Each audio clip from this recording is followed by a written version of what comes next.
மதங்களை வைத்தும் மொழியை வைத்தும் அரசியல் செய்வதிலிருந்து ஒதுங்கி நில்லுங்கள். இல்லை என்றால் இந்த தமிழகம் அமைதி பூங்காவிலிருந்து மிகப்பெரும் ஒரு விளைவை சந்திக்கும். ஒரு காலத்தில் இஸ்லாமியர் கூட்டம் சேர்ந்தா பயந்தான், என்ன நடக்க போதோ, அவர்களை எதிர்த்து என்ன செய்ய முடியும் நம்மால். இன்னைக்கு இந்துக்கள் ஒன்று சேர்ந்தால் என்ன விபரீதம் நடக்குமோ என்று அச்ச உணர்வு ஏற்படுது. ஏன்னா ஒரு மதத்தை வைத்து ஒரு முன்னிறுத்தினான்.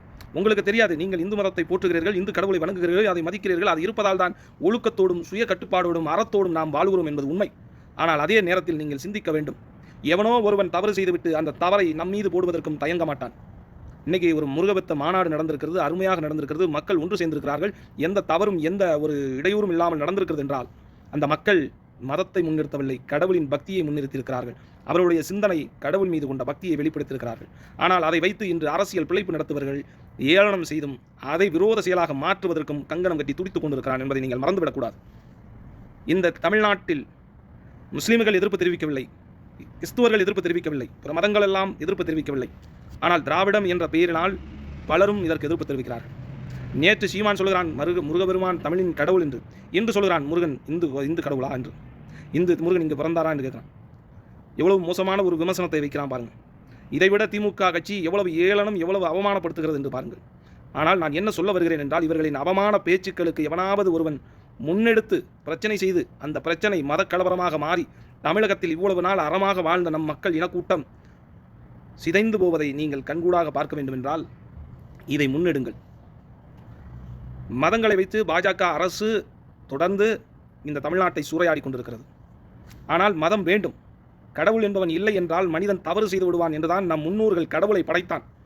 கடவுள் இருக்கிறார், அவர் தவறு செய்தால் தண்டிப்பார் என்பதை அறமாக செய்து அதை வழிபடச் செய்து நமக்கு கற்பித்து நம் சிந்தனையில் ஏற்றி நம் மனதோடு வைத்திருக்கிறார்கள். 2000 ஆண்டுகளுக்கு முன்னாலேயே கடவுள் என்பவனை மனிதனாக வாழ்ந்து மகானாக மறைந்து கடவுளாக தோன்றப்பட்டவன் தான் எல்லா கடவுளும். யாரும் ஒன்றும் சிந்தையில் மாயத்தோடு வந்தவர்கள் அல்ல, மனிதனாக தோன்றி மகானாக மறைந்து கடவுளாக தோன்றியவர்கள் தான். எம்மதமும் அப்படித்தான். ஆனால் இன்று அரசியல் பிழைப்புக்காக, ஓட்டுக்காக, ஒரு கூட்டத்தை ஒருங்கிணைப்பதற்காக மதத்தை முன்னெடுக்கிறான். தமிழக மக்களே சிந்தித்துக் கொள்ளுங்கள். உங்கள் வாக்கு மதத்துக்காகவா, மொழிக்காகவா, இல்லை நம் வாழ்க்கையில் முன்னேற மேம்பட, நம் வாழ்க்கை செழித்திட என்பதை நீங்கள் சிந்தித்து வாக்களியுங்கள். நீங்கள் ஒரு சிந்தனை எடுக்கிறீர்கள், ஆனால் அது திமுகவும் அண்ணா திமுகவும் தான் என்று எடுக்கிறீர்கள். இது இங்கே தான் நீங்கள் தவறு செய்றீங்க. ஒரு மாற்று அரசியல் கட்சிக்காக எவனாக இருந்தாலும் இந்த தேசிய முற்போக்கு திராவிட கழகம் எடுத்துக்கொண்டு தான் இருக்கிறது. ஆனால் எங்களுக்கு வாக்களியுங்கள் என்று நாங்கள் எப்போதும் கேட்டதில்லை. புரட்சி கலைஞர் அவர்கள், கேப்டன் அவர்கள் என்றுமே எனக்கு ஓட்டு போடுங்க, என்ன முதலமைச்சராக்குங்கள் என்று ஒரு இடத்துல கூட சொல்லிக்க மாட்டாங்க. நீங்கள் எடுத்து பாருங்கள். என் மக்களை தங்கத்தட்டில் வைத்து தாளாட்டுங்கள். இந்த மக்களுக்கு என்ன இல்லை இந்த தமிழ்நாட்டில்? எல்லா வளமும் கொட்டி கிடக்கிறது. அப்படி இருந்தும் ஏன் இவ்வளவு கடன்? ஏன் மேம்படவில்லை? கர்நாடகா மேம்பட்டிருக்கு, ஆந்திரா மேம்பட்டிருக்கு, ஏன் தமிழ்நாடு மேம்படவில்லை? சிந்தியுங்கள், சிந்தித்து வாக்களியுங்கள். இந்த இளைய சமூகங்களே, நீங்கள் சிந்தித்து வாக்களிக்காவிட்டால் இன்னும் 50 ஆண்டு காலம் நீங்கள் பின்னோக்கித்தான் இருக்க வேண்டும். இன்றைக்கி கர்நாடகத்தை எடுத்துக்கங்க, எத்தனையோ ஐடி நிறுவனங்கள் வருது, தொழிற்சாலைகள் வருது, சாலைகள் மேம்பாடு இருக்கிறது, எல்லாம் இருக்கிறது. ஆந்திராவில் அதே மாதிரி தான். ஆனால் தமிழ்நாட்டில் மட்டும் ஏன் இந்த வளம் இல்லை? ஏன் இவ்வளவு பின்னடங்கி போய் கொண்டிருக்கிறது? விவசாயிகளுக்கு பாதுகாப்பு இல்லை, எந்த ஒரு அரசாங்க ஊழியர்களுக்கும் பாதுகாப்பு இல்லை. சட்டத்தின் முன்னின்று எவன் எது பேசினாலும் அடுத்த வினாடியே அந்த குற்றவாளியிடம் போய் சரணடைந்து அவர்கள் வெட்டி கொலை செய்கின்ற அளவுக்கு இந்த தமிழக அரசு உயர்ந்திருக்கிறது என்றால் நீங்கள் சிந்தித்து பார்த்து வாக்களிக்க வேண்டும். இன்றைக்கி தமிழ்நாட்டில் எல்லா கோயில்களிலும் தமிழில் அர்ச்சனை பண்ணு, தமிழில் அர்ச்சனை பண்ணு, தமிழில் அர்ச்சனை பண்ணுன்றான். நீங்கள் உன்னை புரிந்து கொள்ள வேண்டும். கடவுள் என்பது நாம் வழிபடுவதுதான். உன் மனசாட்சிக்கு தெரியும், உன் உள்ளத்தில் வழிபாடு செய்கிறாய். எவன் ஒருவன் ஓதினாலும் உனக்கு எதுவும் நடக்கப் போவதில்லை. உன் உள்ளம் குளிர்ந்து இறைவனை சிந்தித்து சிந்தனையில் வைத்து நீ வழிபட்டால் மட்டும்தான் உன் உள்ளம் தூய்மையாகும். எம்மொழியும் இழிவல்ல, எந்த மொழியும் உன்னை உயர்த்தப் போவதும் அல்ல. உன் சிந்தனையும் உன் உள்ளம் உயர்வும் தான் உன்னை உயர்த்தும் என்பதுதான் தேசிய முற்போக்கு திராவிட கழகத்தினுடைய கொள்கை, அதனுடைய வழிபாடு.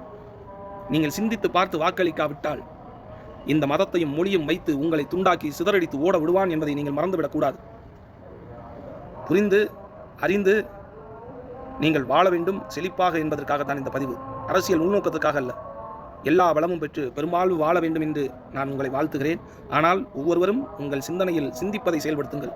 பிறர் கூறுகிறார்கள் என்பதற்காக, மதத்தை வலுப்படுத்த வேண்டும் என்பதற்காக ஒரு கூட்டத்தை உருவாக்க ஒவ்வொருவரும் துணிந்துவிட்டால் எல்லா மதமும் தமிழ்நாட்டில் மும்பையைப் போல ஒரு கலவர பூமியாகத்தான் மாறும். இங்கு அனைவருக்கும் எல்லா மாநிலத்தையும் விட அதிக கோபமும் ஆத்திரமும் கொண்ட மாநிலம் என்றால் தமிழ்நாடு மட்டும்தான். சிந்தனை வைத்துக் கொள்ளுங்கள். பிற மாநிலத்தை போல தமிழ்நாடு மாநிலம் அல்ல. அறம் சார்ந்து வாழ்பவர்கள், ஆனால் எவர் உயிரையும் எடுப்பதற்கும் தயங்காத, முன்னோர்களால் சிதைக்கப்பட்ட செதுக்கப்பட்ட சிப்பாய்கள் என்பதை நீங்கள் மறந்துவிடக்கூடாது. கடவுளை வணங்கு, கடவுளை சிந்தைக்குள் வை, அவனை அனுதினம் ஏசி. ஆனால் மதங்களை வைத்து, கடவுளை வைத்து அரசியல் செய்வனிடமிருந்து கொஞ்சம் ஒதுங்கி நின்றுகொள். இன்னைக்கு அரசியல் களத்தில் மதங்களை வைத்து, மொழிகளை வைத்து மறுபடியும் தேமுதிக மறுபடியும் சொல்லுது.